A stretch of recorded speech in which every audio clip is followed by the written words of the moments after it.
ป้ากันแล้วไปแก้วน้องแก้วคนฟังทั้งหลายบทข่าวธรรมะเอามาขยายเรื่องเราได้จักมาเหล่าโอเจิ้นยิงเจนใจจุคนจุโหมีใจเจือนสู้รอฟังมาแล้วเน้อแก่เท่าฝันกลางไพ่ลางบ่อจังยังตัวหมอนค่า FM 106.50เปิดฟังรอถาทุ่มหนึ่งไหลมาหยัดมิดเฮามาป้ากันประจำทุกวันอาทิตย์พ่อแม่ศรัทธาเปิดฟังสอนใจสอนจิตธรรมะเอามาโอเรื่องเก่าเรื่องหลังสำนวนยังเป็นบทข่าวซอยเป็นบทข่าวซอยขอเจริญพรคนฟังตั้งหลายนะในสถานีวิทยุออกกระจายเสียง FM 106.50 เมกะเฮิรตซ์ณวัดบุญยวาสวิหารพระอารามหลวงนะตอนนี้ก็ลิงสัญญาณไปต่างสถานีและสถานีใหญ่ขึ้นสีขาวหัวเช้าป่าชาอำเภอดอยหลอ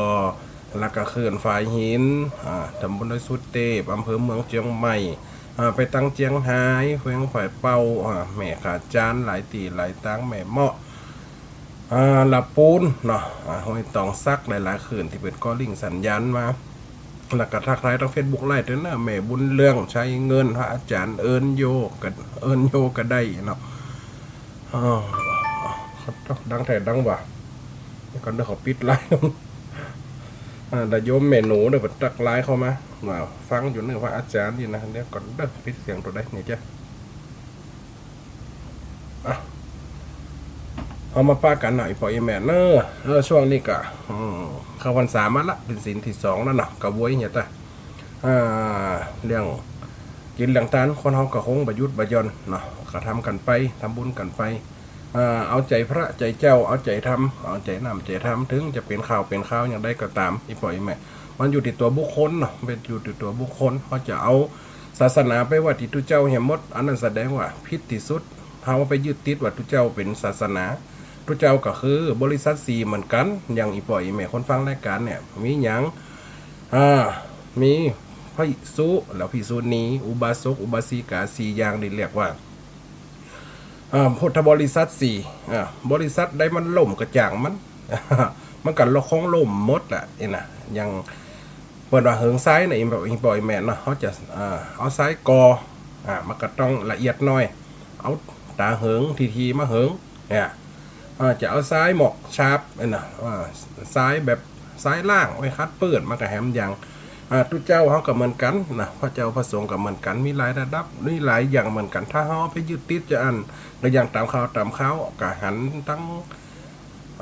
การคอมเมนต์กับอันอย่างถ้าเขาไปติดตรงนั้นโอ้กระใจ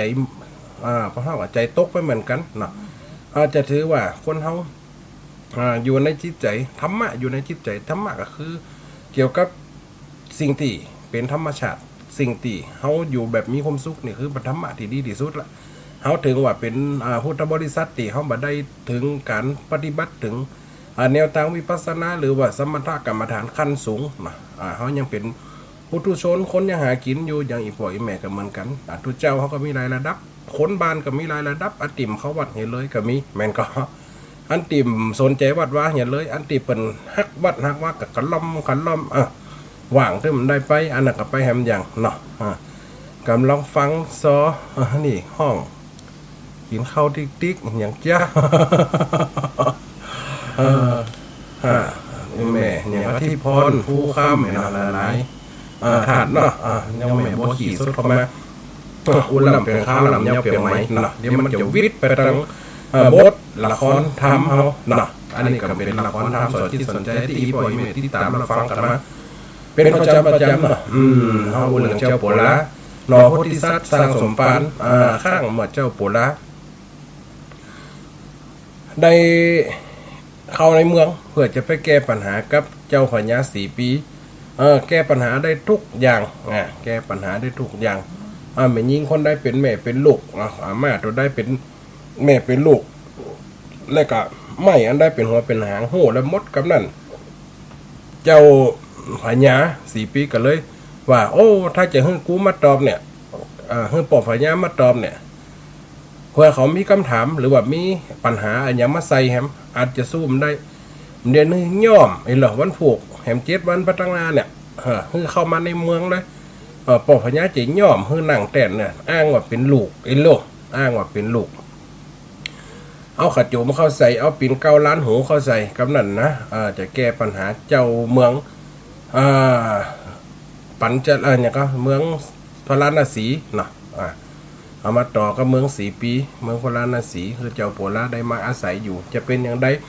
ในคำตอบและเจ้าปัวลาจะได้มาหนังแต่นตอบปัญหาเอาก็ฟังกันไปเนอะลอด7 วันตีกำเก่าอ้างแห่งเวียงใจเต่าไทยเมือง4 ปีเข้าใส่กำไว้7 วันใดพอดีมาฟังปัญหาปาลานาสีถามมาเต็มที่ที่ไหนก็จอยเจ้ากาซัดก็จัดสั่งถอยเฮ้อเจ้าโปลาบอจาแต่งตัวดีมานั่งต่อตาใส่เสื้อใส่ผ้าแวววันข้าจมตังเพชรสังวานสีสารปอบแขนป่าพันย้อมเป็นลูกเจ้าเฮอนั่งบันลังแต่นตัวปอกเต้าแก้ปัญหามีบอดจ้าเมื่อเหล่าเสนาป้าจ่าไฟฟ้ามาถึงหอดท่าก้อยฟังก็รู้ทราบเหตุวิเศษจังจังเขาลบวางยกมือใส่เกาเป็นว่าเจ้าลูกพญาบันนี่เมืองนี่เก่งนอตอบปัญหาได้หมดอย่าได้คำตอบมาโปลาหนุ่มเนาไข่สำเนาแก้ไว้ไปกับทุนพญาเขตไข่ที่เขได้ใจมาส่งบรรณาการมากหน้าหลายตาฟ้าแพรว่าถั่วงาและอ้อยแก้วและแหวนสังวานใส่สร้อยตามเงื่อนร้อยว่าไว้ไปเฮอพาญาลาจาปอไทยปาราณสีเวียงใจปัญหาตั้งตอบข้อสอบเงื่อนไขเจ้าเวียงใจใส่โยโหกองแห่ก้องแห่ก้องสิ่งมองส่งสัญญาณร้องสะต้านบ่อได้เสียเมืองคนเลือสะต้าน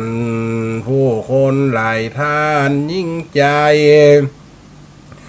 ต่างซักเสินโปลาเตรียมใจเก่งอุบายหูไปหลอบดานเจ้าเมืองปาลาก็มาเกิดตานกูมีสมปานแต่ตักพอไอ้กุมมานปัญญาเขานักเฮาได้หลอดปนไฟญาพี่บ่มีลูกรักราดบูตาเกิดไปเกิดมาให้ว่าถูกต้องเลยพึกษาเสนาตั้งห้องมากล่าวต่อรองเจ้าว่าไอเด็กใจโปลานั้นเล่าไผเป็นลูกเจ้าคนใดสืบถามลูกแจ้งเก้าและไปว่าใดจ้าใดจุงใดเข้าเฝ้าเอาเอามันมาเป็นลูกเต้าเสียบอดีกาพร้อมพักเมื่อเหล่าเสนาฟังเจ้าจีจักก็บอกทูลถอยดีสาธุแม่นมันสันทีกรรมนี้มีเป็นจริงถูกต้องควันเอามาโปลาสู่ห้องเป็นลูกพญาปอไว้อันนี้ตอนที่7ที่ข้างไว้นะอีปอยแม่มันบ่จบว่านั่นเนาะเพราะว่าอันเฮาอูเป็นหนักเนี่ยอันนี้เจ้าโปลาจะได้เข้ามาอยู่ในบ้านในเมืองพญาเจ้าเมืองพระลันสีปึกษากรรมนะในเฮากำมีลูกไอ้โปลามันก็เป็นคนทั้งได้โหมามันอยู่กับค ลูกเศรษฐีมาอยู่กับลูกเจ้าบ้านเจ้าจ้องมันเป็นคนฉลาดผาดแผวไปตั้งนาเนี่ยมันจะได้เป็นคนหูคนลวกเขาเอามาเป็นอุปราชเนาะเอามาหนังเตรียมไว้นี่วันนาวันตาจะยกบ้านยกเมืองคือมันเนี่ยก็มาปรึกษากันเขาก็ว่าโอ้ดีกาปอพะเนี่ยคนเขาก็เอาคนลวกมาไว้เอาคนใจอันที่มีความหัวลวกแหลมเนี่ยมันบ้านเมืองจะดีไปตั้งหน้าเป็นโลกพาญาปอไว้คนลวกคนแหลมย่อมมีจ่องใจถึงแถมมาได้อยู่ตามบอกว่ามันมิตรจักคิดเฮ็ดคำในอารามเมืองเฮาและเจ้าเมื่อเขาสิงกันอุกรรมออกเขาก็แต่สำเนาบ่จะมีหนังสือจากองค์ปอฟ้าไปสู่นอลาทรงทำจัดการขบวนจ้างมาแก้วติดตามไปหลอดตำถึงบ้านหนอดเนาเอาเสนามัดห้างจ้างห้างมาเนอใส่บังเหียนเอาตังเอาเสลียงเอาจองเงินจองคำไปตีขันคำไปเจินตีขันเงินไปหับเนอเอาเจ้าปวดลาให้หลกแห่กันไปลุ่มลำมาแก้วติดตามไปหลอดตำถึงบ้านนอเนาพลทหารก็เดินตรงเต้ายิงใจเราละโลดเข้าไปป่าดงกีรีบันพดสีนาดปืนกองย่อยันเสียงม้าฮีแห่นกองศูนย์กันโหสานั้นเดือดกันปนปีตีกองมองตุ่มมองมากกัดตะโดฮีแห่นจ้างก็เข้าไปคนกัดตือจ่อตือตุ้งหลอกเอาขัดคำไปแห่ฟ้อนกันเป็นจึงเป็นไรโหกันสนันต้องอีล่ะจะเอาเจ้าโปลามาหนังบ้านหนังเมืองนะโหสนันตองพลปีเมื่อเจ้าโปลายินเสียงว่าอีมีใจฟ้าวังสาตานกลัวเปิ้นโจมตีว่าเฮาเดือดล้านคิดแต่งสร้างบ้านแปลงเมืองเมื่อโมเสนาโหสานั้นเสียงสาธะสำเนียงว่ามารับตอนก่อกราบบังคมเข้าไปอูอ่อนขันน้ำขันเงินจรนำตับว่าไวช้าข้าขอคำนับอันตันเจ้าปุลาบาเดว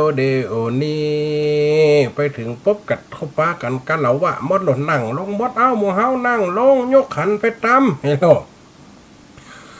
บาดเดียวนี้ป่อเจ้าเตรียมตาตนพญาปาลานังเก่าจุมหมดตัวข้าราชบาดเจ้านิมนต์เจิญหน่อพระเพราะว่าเมืองเฮาเป้แก่ไพยะบ่เสียบาดบิงหนตีแก่เมืองใหญ่ยศอยู่เต้าสุขีเพราะป่าลำมีโปลาตันเจ้าป่อฟ้าทรงพลสั่งบาดเจ้าเจิญเสด็จเอาบ่จาไปนั่งกินเมืองลุงเรืองสางาเป็นบุญเกกาพระจาขอลาบขันไว้พาพร้อมพากาสาสะลององค์ฟ้าหลังจ้างเอกอ้างเมื่อโปลาได้ยินคำอ้างก็หลับขันเอาบ่จาครับเอาขันล่ะก็หลับเอาขันบ่จาหมู่สมุนดีใจต่อตาโหล่องก้องหนาเนื่องนั้นเมื่อเจ้าโปลา หลับเอายังขันจากนั่งเต้นบันกินเมืองอยู่สร้างไปถึงหอคงก็สมกำอ้างพญาปอลามิงยศเจ้าราชากล่าวกำบรรพตว่าปอก็เท่าสลาบ่มีลูกไว้ปู่ลาเฮ้ยมาอยู่ในบ้านในเมืองก็ดีละป่อจะโอ้ฟังบัดเดียวนี่ป่อกระเท่ากับแกละป่อพญาป่อหันดีว่าลูกปู่ลาเนี่ยมีพญาปัญญาดีถึงเป็นลูกไฟลานไฟกระจ่างเตอะป่อก็จะเอามาหนังบ้านหนังเมืองเพื่อเป็นอุปราชถ้าบุญป่อพญาเสียงไปเหียกับเมืองกินแต่นบ้านแต่นเมืองแต่นเนี่ยเด้อไอ้โลป่อก็จะพวกคงไปพวกคองไปก่อนไอ้โลพญาเพิ่นดีใจกะ อันนี้ตอนที่7วันนั้นนะที่ว่าอุ้มเสียงน่ะนะวันนั้นนะเพราะว่ามันยาวนะเฮาก็อู้กันเป็นเกิงเป็นกลางไปเหียนั่งเต้นเมืองสมอ่างหากเอาเจ้าเป็นลูกเลี้ยงบ่เฮอมีแฝงบงแมงหมอดเพียงอันเจ้าโฟดกำสมปานแจ้งแก่ไฟน้อยข้าราชการสั่งเฮอจัดงานฉลองรับเจ้ามีจอยซอเพลงครับดำแบบเบ้าใบสีทูนเอาขวัญไทยมีจ้อยมีซอสู่ขวัญใบสีหลอจะใจโชจะเจโยนเนาะเอาขวัญท่านไทยนาเป็นบุตรบ่ตุกไล่เป่าคนเหนือใจยินดีตัวเขตแคว้นปาลานาสีการได้มีเอามามวนเล่นกองปีแต่เหตุด้วยเป็นเส้นโคนหนังละครมีพร้อมเป็นการตั้งเอาลูกเจ้ายกย่อม7 วันแห่อ้อมปลาลูกแห่7 วัน7 คืนแห่เจ้าปู่ลาแวดบันแวดเมืองคนก็สนุกสนานกันเนี่ยคนมามากนักเหลือมากอัตราได้เจ้าปู่ลานั่งเมืองกินบานฟังกันไปยังยาวบอดสั้นบท7 ลำพันเท่านี้เอามาต่อบท8ได้เนาะในเวลามันจะมีพอสาว8 กว่านาทีแล้วนะ วันนั้นมันกาบเกี่ยวกันตั้งแต่วันที่เขาโทรหาวันนั้นถ้าโทรหาเขาเหี่ยมันตัดแล้วก็เวลามันก็จะหมดไปเนาะเอาบท8วันนี้จะเอาจบบท8นะจะย่างน้อยเนาะ เมื่อเจ้าโปรดลาเป็นพระญาเต้าองค์ตันเจ้ารับเป็นบุตรตาบุญเก้านอพระลุงเรื่องพระญา โอ้ยจามอีกแล้ว ลุงเรื่องพระญาเจ้าปาลาคุณหน้าเต้าเจ้าได้จัดฉลองขึ้นของอยู่เฝ้ามวนงานสำเนาคือคักคนตั้งหลายมาในสำนักโมจุมเจ้านอกในเวียงแว่นแควนต่างก็สุขใจอันโมยิ่งใจสนุกตื่นตองอยู่จำเลินมาปูลาต่างห้องเป็นพระญาเมืองใหญ่โยดเสนาตั้งหลายอำมาตย์ซ่อนสดที่เคยร่วมข้างหนอในเมื่อมาก่อนนานก็ได้สุขใจนั่งเตรียมใจห่อควางมิ่งแก้วปากัน200 คนเข้ามาในบ้านในเมืองหมดมาอยู่ด้วยเจ้าปู่ลาเอาป่อเอาแม่เจ้าเศรษฐีโอ้อยู่เตอลูกอยู่ในบ้านในเมืองป่อแม่ก็ยังป่ออยู่ป่อกินอยู่อย่าป่อเก็บนั่นนะห่อควาง นั่งเตรียมใจห่อควางมิ่งแก้วก็เลยปรึกษากันว่าเจ้าเฮาได้สบายเพราะเต้า โปลาภูโปลาภูพงผู้ความหูนักเล่าพญาเก่งกาลือชา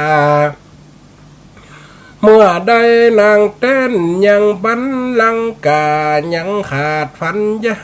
แม่เมืองกูเฝ้าพญาปูลาได้มาปลุกบ้านของเมืองกะดีมีกับเจ้าพญามีนางพญาอยู่เคียงข้างมันปึงกะหาเขาจะไปเอาไผ่ตั้งได้ที่ไหนมาเป็นกูหึ่งเปิงเปิดเป็นคนมีพญาปูนเมืองปัญจลานครปุ้นมีลูกสาวพญาเมืองปัญจลาน่ะเปิดเป็นคนดีคนงามเนอะแต่ร้อยบ้านร้อยเมืองกับไปสู่ไปขอเปิ่มเจ็ดรุกฮื้อปันฮื้อง่ายๆนะเปิ่นพอลูกเคยลูกใจเปิ่นคนใดจะมีพญาปัญญาเปิ่นจะเอาคนนั่นโลดกันนั่นได้หูกันจะป้ากันไปกะเสนาอามาตย์จะป้ากันไปขอนะพญาโปลาแต้มได้ไปเขาจะไปขอเอานางอินปันนะนางอินปันลูกของเจ้าพญาเมืองปัญจลานครโนผ่านมันเดี๋ยวกี่เมืองอีกปล่อยไหมข้างแรกโปลาเกิดที่เมืองไหนเมืองจำปาน่ะโชดมาขำเมืองปาราณสีเมืองสีปีจะมาตีเมืองปาราณสีเดี๋ยวนี้จะไปขอเอาเมืองจำปาตุ๊มันยาวดอกอย่างนี้นะแต่กัดเรียมสองผูกอันเขาจะไปขอเล่าลือกันไปหรอก่อนนั้นเมื่อมีปอดเต้าหักษาเขตถาเมืองปาลาอยู่หัวหนังเก่าย่อมมีเตวีอันเป็นกู้เฝ้าจากสมคานิ่งแคมคักเหมือนปูทุชนอันของสำนักเป็นเจ้าแห่งบ้านข้าวายังมีกูคิดนั่งชิดเตรียมตากูหักพันยานั่นเป็นแม่บ้านสืบขากูล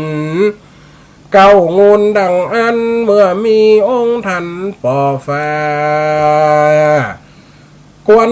มีนางแก้วอยู่ห้องสางาเพื่อสร้างสืบข้าวงใหญ่เมื่อเขาได้คิดเป็นกำผู้ไข่ก็ว่าจากไปแฟนเมืองต่างห้องเมืองปัญจาลาคนลือเล่ากองมีลูกสาวงามหยวดฟ้านางอินปันยิงเดียวมิงลาเป็นลูกสาวเจ้าเตรียมองมีวันหนาเนื้อดูสวยลาหงอูตกลงจากไปน้อมนาสู่ขอเอาเฮือเจ้านอนลาว่าญาโปลามิงมิดเมื่อเสนาหารหูเจงกำคิดก็จัดห้างเอาขันไปไปหมู่เฮาไปขอสาวไปหรอไปขออันแม่เมืองไปขอมเหสีคือเจ้าโปลานอกปุ้นเมืองปัญจลาไปหมู่เฮาไป8-9 คนเพราะเอากาเสนาผู้ใหญ่คนเท่าเพราะน้ออย่าเอาเท่าเอาแก่ไปอุโลมันมีมาตั้งแต่ไทยอีปล่อยแม่เนาะก็จัดห้างขันไปสมบัติลำกาเงินคำแก้วใส่ฟ้าห่มสาใบตีกวนกาอ่างจะไปขอนางงามสารล่างเมืองปัญจลาบอดจาถ้าก้าวถึงอินปันนงคันวัดว่าอันอยู่แหล่งลาปัจจาในคืนหนึ่งนั้นนาทีคืนนั้นนางอินปันกำลังนอนรับอยู่ในห้องปราสาทหลบวันผูกวันเฮือแหม3-4 วันจะมีคนมาขอนางกับฝันไปก่อนล่ะกล่าวถึงอินปันนงคันวัดว่าอันอยู่แหล่งลาปัจจาในคืนหนึ่งนั้นฝงนอนรับตาบนอาจใส่ยาคืนนั้นว่าอันเมื่อมีกู้กรรมจากมาขีดคันมีสำแดงตันรู้ไว้ราตีญาตัวลานองได้ก็ม้อยฟันใดเหมือนจริง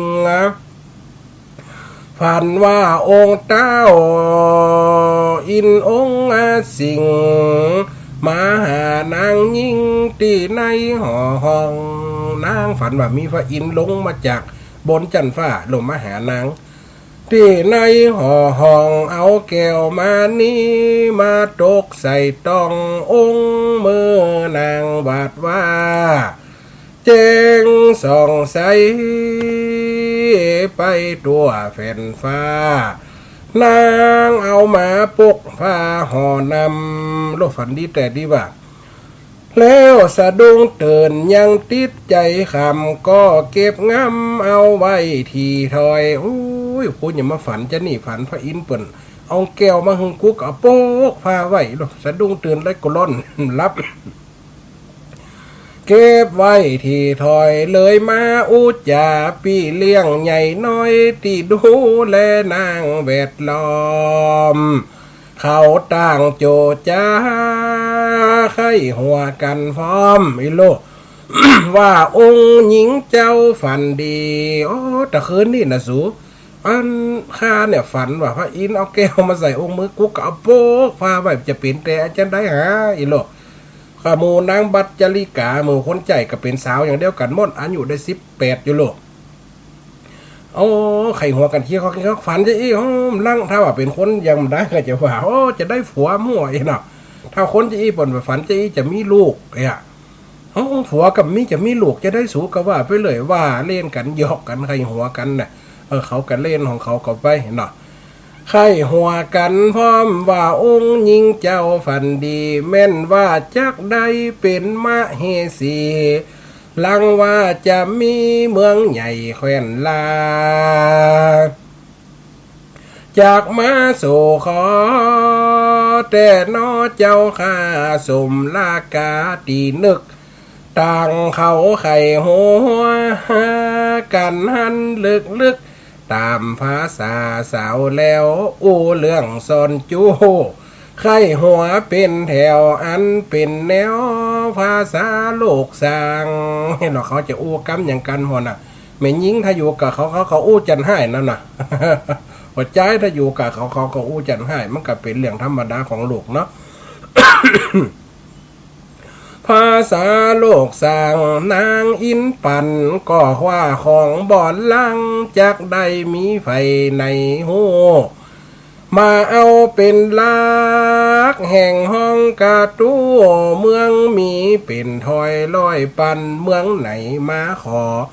ป่อข้าบ่อปันอยู่มาถึงวันยังบ่ใครใดโอ้อยากกระจูมนี่101หัวเมืองมาขออีป่อมือสักคนคนได้มาขอกับมือคนได้มาขอกับมือตึ้มได้ผัวกับเพื่อนอาจารย์นี่โลกยังบอกใครใดเขตห้องต้องหลวงเมืองเหนือเมืองใต้คนมามากมายยิ่งนักมามาขอกับป่อแน่คักก็บ่อปุ่งถอยเมืองใดเขาก็หยอกล้อต่อจะไข่หันท่าหันลายจักเคินจุนเท่านาลีสาวจีไข่หัวยอกเจ้าตามสำเนาเข้มคักจากนั้นไปบ่อปอนันนัก3 วันใดเข้ามาเมืองเจ้าหนอไทยนางนี่ก็ฝันแต่ฝันแน่แต่ในบ้านเนาะเมื่อฝันปุ๊บเจ้าปุราณเมืองเปิ่นกับมาพอดีไง เมืองเจ้าหนอไทยเหล่าหมู่นักขาเจ้าโปดลาก็มาสู่ห้องถึงเมืองปัญจาเข้าทูลเก่าป้องเป็นการถวายนมน้อมเอาบรรณาการมีมาพรำพร้อมแก้วแหวนสายสวยสังวานจีลาปิกผ้ากาบสีสันเป็นรางวันขอนางนอลาขนเอาแก้วเอาแหวนเอาเพชรจีลาปิกผ้ากาบผ้ากาสีเนาะสิ่งที่มีกาผ้าติแป้งกาที่สุดในแคว้นอินเดียเป็นห้องผ้ากาสีถ้าเป็นเดียวในกัดผืนเลยจะเป็นหมื่นอ่ะอย่าเป็นแสนอย่ามาขอนอลานางอินปั่นกับเจ้าใหญ่มาป่อพาญารัดไทยพ พร้อมลงหลวงคนอยู่บ่อไล่เสนาเหนือใต้นางตามยกของมีกาตุนว่าติดดำเขาน้อมนำแจ้งข่าวทีถอยเมื่อเสนาอามาตย์ทหารเข้าไปถึงต้องพะลงเมืองปัญจลนครก็ไปทูลถามไว้สาพ่อพญาบัตรเจ้าบัตรเดี๋ยวนี้ข้าหมู่เสนาทหารข้าราชบริพาร8-9 คนพร้อมกันมาเอาของรางวัลมีกามานั่งเนี่ยอาศัยขันค้ำขันเงินมาเนี่ยบัดเดียวนี่จะมามีเรื่องมาทูลมาจากับผ่านพระอ่านพ่อพญาเด้อสูมีเรื่องอันใดบอกคือข้ามาเห็นหรอโอ้กำเดียวเนี่ยข้ามีเจ้าพญาขึ้นมาหนังแต่นใหม่หันเจ้าปอปูลากะโอ้เป็นคนหูคนลวกเนาะโอ้เล่าให้ฟังเขากันเล่าเมืองนั่นเมืองนี่ก็ยังมาหน่อมหน้าตึกตำตึกว่าเมืองปาราณสีที่ว่าเมืองใหญ่ๆเมือง4 ปีใหญ่ๆเปิ่นมาต้าปัญหายังเอามาเสียเงินเสียทองปอกก้าปอกก้าควายเอาควายไปเสี่ยงเป็น500 ตัวโอ้เปิ่นมีปัญญาโอ้กันนั่นเลยอีหล่ะปัญญาเนาะโอ้ปัญญาสูได้ค่ากัดพอได้ยินอยู่หันเขาโฟดทั้งเฟซบุ๊กอยู่นะ ถ้าเป็นเดียวนะหันเขาลงสตอรี่อยู่ยันน่ะถ้าเป็นเดียว อีกก็ฮู้อยู่เปิ่นเล่าเปิ่นลือข้ามน้ำข้ามดอยมานี่โอ้บ่ว่าเจ้าปู่ลาได้เป็นคนมีปัญญาก็ดีเอาหยังมาปะเริ่มเอาหยังมาฟ้องป่อขอพอละอันนี้ก็แก้วอันนี้ก็แหวนอันนี้ก็เงินอันนี้ก็ทองเอามาตีตื่นพอลูก พอใจเห็นหรอได้ก็ไปเป็นอย่างคนเฮาคนขอคนเนี่ยมันเจ้าคนมาขอหมาเห็นล่ะถ้าอูดีนี่ข้าก็ฮื้อมด100 หัวเมืองมาขอป้อมฮื้อไฟนะถ้าเป็นเจ้าปอล้านี่ป้อฮื้อเลยเห็นหรอตกลงจะฮื้อล่ะพร้อมหงหลวงคนอยู่บ่อไล่เสนาเหนือใต้นางตำยกของมีกาตุนว่าติดดำข้าน้อมนำแจ้งข่าวทีถอยว่าจักมาขอเอานางมิ่งซอยอินปันนาเลลูกดาวเป็นมาเหสีเมืองข้าปุ่นเล่าลูกเลี้ยงเจ้าพญาโปลาหนอไทยของราชเตรียมตาขาดพันลิญามะเหสีเจ้าเมื่อฝ่ายเสนาปัจจาลาดเฝ้าเมืองปัญจาลาดูแล้วก็ว่าดีศักดิ์ศรีบอกแก้วตามคนเล่าลือชาโปราเต้ายศคนมีผาญาสมลากายกเป็นลูกเจ้าไปตามเปิ้นขอไปเป็นกู้เฝ้าเมืองของเรานี่แหละเมืองของเรานี่แหละถ้าว่าคัดขืนบ่ตามจี้แนะกลัวจักเป็นเรื่องในญาปราณสีเมืองใหญ่เลือดตา หากผิดว่าตาจากเสียก้าใดเมืองใหญ่เปิ้นดีมาตีจิ้มไก่ก็เป็นลักใจยิงนักพญาก็เกิดโลเมืองพราณสีเป็นเมืองใหญ่ถ้ามยกลูกสาวให้เปิ้นป้ามันมาตีบ้านตีเมืองก็คือคนตายกันได้เป็นยังเห็นหรอก็เป็นลักใจยิ่งนักคนตั้งหลายสว่ามีพักเพราะกลัวตัวอำนาจพญาองค์ขึ้นนั่งใหม่นามจื่อบัตทาว่าเจ้าโปลานางเต้นกินบานข้าราชการก็จะกล่าวตานเป็นเอกญาณพำพร้อมลวดปงปันเป็นกรรมอ่อนก้อมหันดีสาตุย่อกำบัดเดียวนั้นโลกขนาดนั้นจะตกลงจะโยกเฮือนะโลก บาดเดียวนั้นเปรียบป่าเข้าจำบ่ต้มก็ยำบ่ลาบก็ซาถึงจะได้อันนั้นโลเจ้ากาวนปีงไอ้น้องลาอินปันที่ดาลูกเต้าเมื่อได้ยินเสียงเขาโห่เศร้าก็พดจดเข้าผ้าลงวิดวิ่งถือดาบตบภาพยงโยงกลางหมู่วงเสนาต่างห้องกำนั่นเจ้ากาวนเนี่ยเป็นปีไอ้ของนางอินปันหรอในเงินโฮมอย่างกันเศร้ากับไปฟังพอโอ้ไปน่ะอีป่อโยกเอาน้องอันลาไปเหอะเมียงเปิ่นมาขอเขาเนี่ยจะอิ่มทุกกำนันเจ้าอันพญากาวนเนาะเจ้ากาวนกับโตโจรลงกลางต้องฟันลงตบภาพฟ้อนเจิงเนาะบะเบะไอ้ย่าให้ย่าเนาะสู้ลูกบ้านไหนเมืองไหนมาเดี๋ยวนี้จะได้พ่ออีโลโอ้พ่องนล่ะจะโยกเอาอีลาอินปันเฮือเมืองพระราณสีกะก็จะอันกาเปิ่นมาขอนี่ข้อของมีกาของมีทรัพย์ของมีศีลเมืองนั่นใหญ่เลยเมืองเฮาเปิ่นมาขอดีกะโปรดล้านน่ะมันเป็นพญานั่งขึ้นใหม่เป็นลูกเก็บของเจ้าเมืองพระราณสีเป็นคนมีพญาแป้เมือง4 ปีเมืองใหญ่กับเมืองใหญ่เขายังแป้บาได้ข้าบ่ยอมเอาแล้วป้อยอมปีอ้ายยอมเนี่ยยอมอันกะวนเหยลูกไปได้อย่างอ้ายปนล้าพญาเลี้ยงควายไอ้ลูกป้อก็ฮู้อยู่โลไผก็ถึงฮู้โลเป็นละออนเลี้ยงควายได้กินเต้นบ้านคำเหลืองหากมันเลิกเขากุนเลิกไม้หงายบังคับเปิ้นก็จะมาจี้หน้าจี้ตาดากะบ้านใหญ่เมืองน้อยเปิ้นก็จะมาดากับวันนาโอ้บ้านถึง100 หัวเมืองเปิ้นมาขอเอาอีลาอินปัน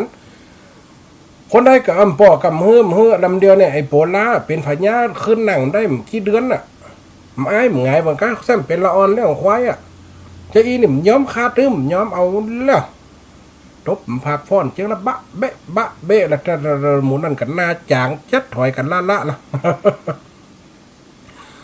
วีดวิ่งถือดาบตบภาพยงโย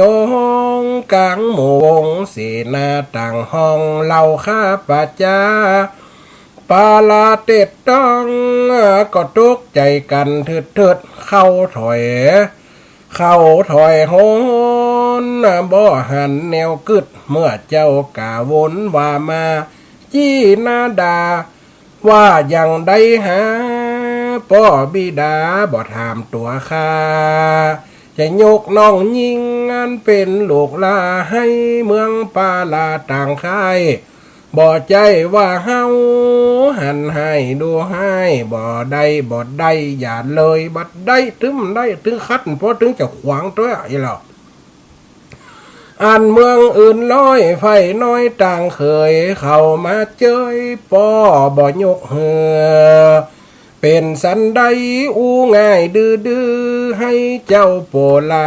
คนตุกมันเด็กเลี้ยงควายได้เป็นปั่มมุกไผ่คาเขาจักดูแควนเมืองอื่น10,000เอาซอยยองแหวนมาเป็นกาเต้นสู่ขอก่อนอ่านป้อบ่เฮอเขาฟังเบาเอาสั้นจะเกิดค่าฟันบันเนื้อของบอดดีเอามาแปลงเจือฮือไอเด็กคนเลี้ยงควายตกว่าจัดเจ็บเนาะข้ามอนไทยขอยอมสู้ตายคัดขวางทุกลายไม่ให้อย่างใดก็ตามไม่ให้นะคุณพ่อเห็นหรอกาสู่จะเอาเข้ามากระไดมวยจีนมวยไทยเก๊กบ่ท่ากว่าตายไอ้หมูตัวเล็กพวกเด็กเลี้ยงควายตามกองตัวว่าเฮ้เปิ้นจัดเจ้าไอ้เล็กเลี้ยงละอ่อนเลี้ยงควายตามหนทางจะมาขอน้องกุ้ยป้อเฮ้กัดป้อกระเทียมได้แล้วครับนั่นป้อยังป้อก็เริ่มเท่าละคนจะได้นั่งบัลลังก์แตนก็คือเจ้ากาวนแซ่บมากาวนนี่มันเปิ้งใจว่าเมืองอื่นจะเป็น100 บ้าน100 เมืองมาขอไอ้ป้อมฮื้อกะก้าแก้วแหวนเต่าเดียวกันมาฮื้อละอ่อนเรื่องควายข้ามย้อมฮู้ถึงไหนอายไปถึงหันอีโล เอาไผเข้ามาป่ะหล่อจะตีติ๊กๆแล้วคนมันสวงเนาะล้วนโมเสนาเมื่อเจ้านอนลาก็เกิดกลัวทาใจนักกำโบลานเปิ้นอูเก่าตักก็แม่นเป็นจริงกำใดตุเจ้าโป่งแล้วพระน้อยก็ขายขโยมเสียดายบ่อโป่งปันเฮอเนี่ยกำเก่าเนี่ยเหมาะก่อยปล่อยแม่ชนีการหลงก้อนเอามาว่านะเนี่ยเพิ่นบาดไปปูจาของกระจ่างอีปล่อยแม่ตุเจ้าโป่งแล้วมาถามพระน้อยยังพระน้อยโป่งแล้วถามขโยมสมัยก่อนมันมีอีแม่เนาะอย่างคล้ายๆเปิ้นเอาหอหนึ่งกะเอาของดีๆล้ำไปตานตุเจ้าเนี่ยเอาไปเตอะไม่ออกใครกินก็กินเตอะเอาไปเตอะผู้จ้าไปเตอะผู้จ้า5 บาท 10 บาทฟ้าน้อยมันหมายตาไปแล้วไอ้แม่คล้ายๆอย่างของมันขยากอย่าเปิดเอาทุเรียนไปตานนี่นะตุเจ้าเอาไปเตอะกินมา2-3 วันละมันอยากแล้วฟ้าน้อยมันได้กินกำเตือฟ้าน้อยก็อุ่นใจจะได้กินตุหลวงก็ได้เอาไปเฮหญ้าน่ะผู้จ้าเหี้ยขยมก็วิทย้อยกวดวัดตึงวันได้กินนะบ่ตุเจ้าก็ได้ผมถาม5 กรรมอย่างน่ะเขาก็ได้ดีเอ็นดูในปล่อยแม่เนาะเจ้าของเจ้าเอ็นน่ะเนี่ยเพิ่นว่ามันมีแต่คนเฮานับใดนำเอายังกระจ่างไปวัดไปวักโกปู่จ้าเด้อโตอย่างนั้นบางคนอดใจกระเตียดทุกเจ้ามันกินแต่พระน้อยมันอยากรู้มันดูหมาตายหมายตาหั่นล่ะเนี่ยมันมีความจริงในปล่อยแม่เนาะพระน้อยกินแล้วขยมยังเหลือแล้วมันก็ขยะอย่างเดียวกันละอ่อนเนาะมันเป็นเจ้าอันเนี่ย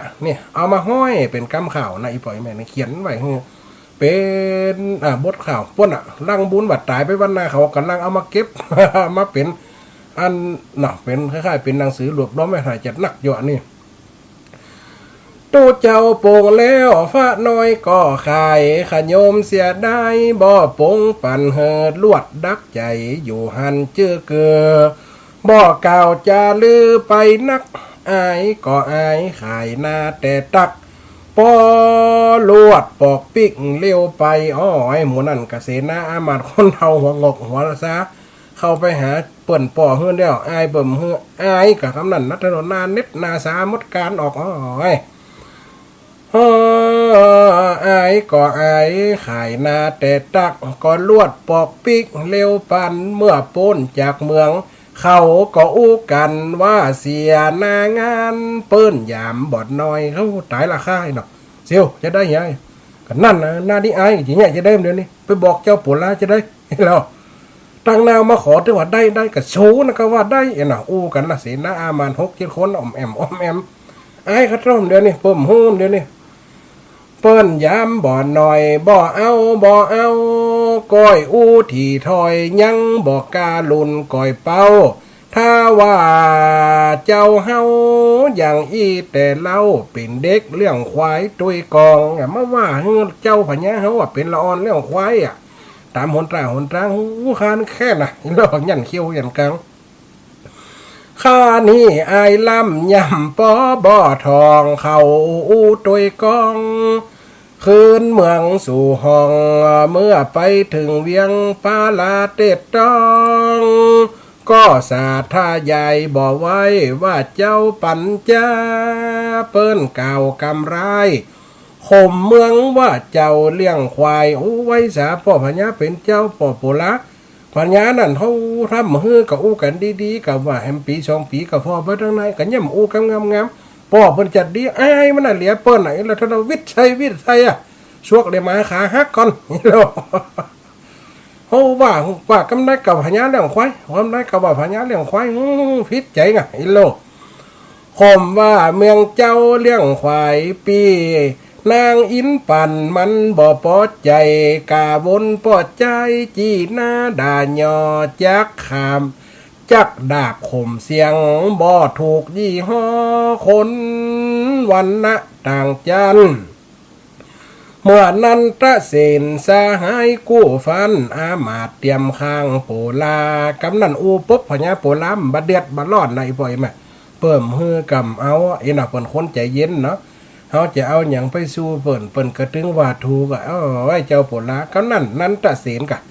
นั้นตะเสนนี่เป็นอามาตข้างซ้ายของเจ้าโปลาไปได้จะได้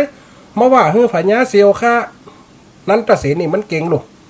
มันนั่นไปใดคาถากะตอนที่ไปตัดเฮียนตอนที่เพิ่นไล่ออกบ้านออกจองไปพระอินทร์มาสอนคาถามันนั่นนะที่ว่าแปลงบ้านแปลงเฮือนจำไว้ตอนนั้นปัญญานั้นเจ้านั้นตะเสนอามันนั้นตะเสนพอใจเนาะนันตะเสนสหายโกฟันอามาตเตรียมข้างโปลาว่าฟิตใจแต่ดูถูกนักหนาก็ วันตากลมกาบบาดเจ้าว่าโปลานั่งเต้นเตรียมเงาอย่ามีพระไทยขุนจ้ำเมืองปั่นจาลาดูถูกเย็นลำข้าจักช่วยเจ้าทรงผลบอดได้โดยเล่ก็เอาโดยกลคนก็เหมือนคนปอบ่ไว้นาเปิ้นไปขอแก้วแหวนเสียผ้าเมื่อปฏิเสธขาดค้านเฮาก็เข้าใจหูแจ้งแก่นั้นก็มาว่าย่อหลายไปมือก็ว่ามือกะมาว่าทักว่าทางหยังว่าย่อว่าหาเฮาหยังโอ้อินนี่ตึงพิษใจเนาะกรรมนี้นาดีพิษใจพญาเลี้ยงควายว่าไปเกียรติสามเจ้าโปลาก็ทรงว่าห้ามจ้างมันเตอนาเส้นเต้ากันจะหบเอาอินปันนี่เล่าก็กลัวเป็นห้อยหลายไปเจ้าบ้านเจ้าเมืองจะเกิดชิบหายลูกเด็กยิงใจวุ่นวายตัวนานันตาเสนว่าอยู่ตีคาแต่มันอยู่ตีคาป่อพญาไว้สาเตอะโลมันจะชิบหายจะบันได้ฮันคนเขามาดูถูกกันอย่างล่ำเหลือเปิ้นกับพญาตัวกับพญามันก็กินข้าวเขาก็กินข้าวแล้วไอ้กาบดเนี่ยคนมาฮือโลมันอยู่ตีคาขอองค์ราชาดักไว้การอย่างนี้นะข้าบาทบ่อไลเอามาเฮือใดง่ายใดเฮือพระองค์ทรงดักเตรียมใจข้ามีแผ่นในเอาไว้ว่าอันนั้นตาเสนมันลูกขีดขันกาถาอาคมยิ่งหนักลูบหลายยิ่งงานหนักมันเอาไม่แข้งขานมาปั่นถักสักสันลากควักเป็นรูปลายกำนันตรมเป็นยังยุติค่านี่เนี่ยยุติค่านี่ปุ๊บไปเสาะเอาไม้แห้งมากะมาควักเป็นรูปบอกนะเอาควักเป็นบอกหน่อยเป็นอันแกะสลักอีกน่ะควักเป็นรูปลายเป็นวอกอีกุดนับได้ร้อยปลาเป็นก้างลิงไหนบาดเดียวอันนั้นตะเสนแกะรูปปอปานเป็นวอกก้างโตนฟอมฟักแล้วมันก็ควักเป็นหงตัวยักษ์วางแผนจักขี่บินไปเข้าเมืองปัญจามันทุนแจ้งไขว่า3 วันไปต่อนี้ไปนาพระองค์ขอพระองค์นั่นจุงรอทาข้าจักเอามาแน่คักนางอินปั่นมาเป็นกูฮักพระบาทเจ้าพญามาเป็นเทวีนั่งที่เตรียมตาของเจ้าโปลาที่เป้งแห่งเจ้านั้นตาเสนวางแผนอยู่แห่งขานั้นตาเสนวางแผนรอท่าจากชิงเอานางหมอบไว้ เมื่อครบ3 วันก็หูแล้วไซ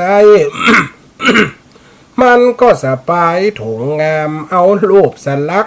วอกก้างติดตามขี่ยนต์หงน้ำคนเดียวดันจะเป็นสันใดฟังไปเป็นคันขอเนื้อวงวันปีน้องโบท7เล่ามาขอปอกีดก้อมพักกินน้ำก่อนนะ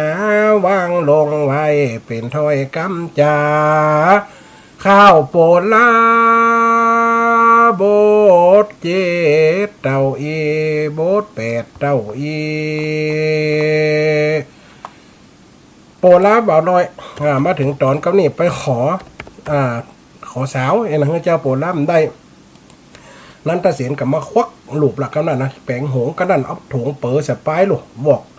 เอาวอกน้อยไปนะหัวต่อมองต่ออันต่อกำปั้นอีกแล้วเนาะร้อยปลายกดตัวก็นั่นจะเอาไปแหลกจะเอาไปหบเอานะเพราะจะม่วนปันได้ปล่อยไหมมันมีอยู่10ตอนเนาะ10 ตอนมาเดียวในตอนที่8ละ90แถม2ติดก็เอาประสานละไอ้ปล่อยแม่ได้จะมีเรื่องใหม่ต่อไปให้ปล่อยแม่ได้ฟังตะกี้ได้ว่าไปเวลาก็หลวงเลยมาเนาะนะเฮาได้ว่าลวกเอาท้าว่าถ้ามันจบจะอีมันก็เป็นตอนไปเฮามันได้ว่าลืมมันก็จับพอดีอย่างกูข้างเขาจะล็อกเวลา4-6หน้ากระดาษนี่จะจับเวลาชั่วโมงพอดีถ้าเฮาอูนักมันก็จะข้ามไปอย่างตะกี้น่ะอีปล่อยแม่นได้เจ้าโปลาบ่น้อยอันเนี้ยอย่างที่ว่าไปตะกี้เพิ่นว่าทุเจ้าถามทุเจ้าแล้วทุเจ้าปวงแล้วพระน้อยก็ขายน่ะ ขยมเสียดายโอ้ก็เป็นบาปบ่น้อยอีปล่อยแม่คนเฮานะถามเฮือทีเฮือทวนเอาไว้หันเตอตัวแอลอย่างน่ะบ้านเฮานะเที่ยไว้พระน้อยบ่จะกินพระน้อยเอาไปเถอะแม่เห็นน่ะขยมมันจะกินละอ่อนเดียวมันจะกินข้าวต้มมันแล้วกินขนมไต้ปุ่นเห็นหรอกินขนมอันเป็นอย่างปุ่นกินปูนแซมวิชกาครัวซองกาอย่าเลยอาหารติดลดอีปล่อยแม่เวลามันหลวงเลยขึ้นมาหน่อมเดียวเนี่ยเดี๋ยว5 นาทีเนาะแฮม5 นาทีก็เปิดโอกาสให้เห็นสักสาย2 สายกับป้อนเนาะได้สรุปให้ฟังแบบเนี้ยฟังแล้วได้สาระอาจากอย่างในอันทำดีย้ายข่าวดีย้ายเป็นบทกันไปถ้าเป็นบทกันไปเนาะนี่มาถึงเก้าปัวละได้นั่งบ้านนั่งเมืองพ่อหยังคนเฮามีวิชาปัญญานังปัญญารัตนังปัญญาเป็นเสมือนดวงแก้วปัญญาเป็นสิ่งที่มีความ